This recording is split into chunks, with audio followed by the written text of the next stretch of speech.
Shalom students, pada hari ini kita belajar agama.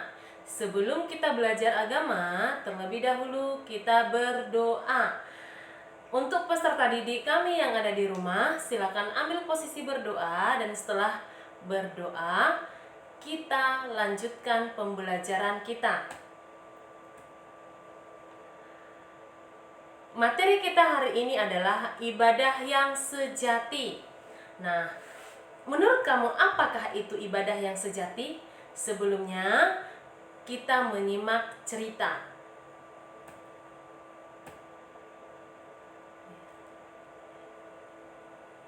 Bisa kamu mengikuti membaca di rumah juga, ya.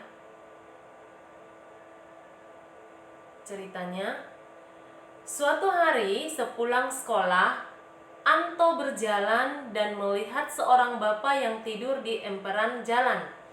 Bapak itu sedang sakit.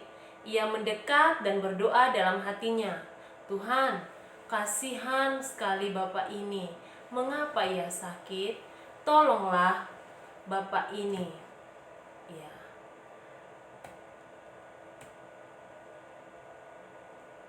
Lalu ia melanjutkan perjalanan dan bertemu dengan seorang nenek yang sedang menarik gerobak yang berat. Nenek itu adalah seorang pemulung. Anto memandang si nenek dan berdoa dalam hati, "Tuhan, mengapa nenek ini bekerja begitu berat? Ia sudah tua. Tolonglah nenek ini."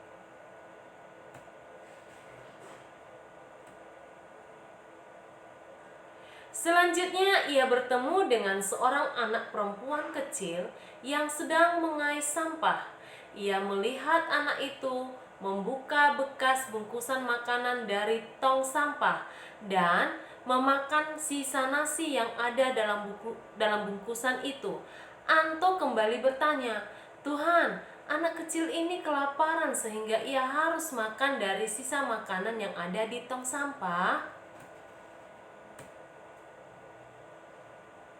Akhirnya Anto tiba di rumah.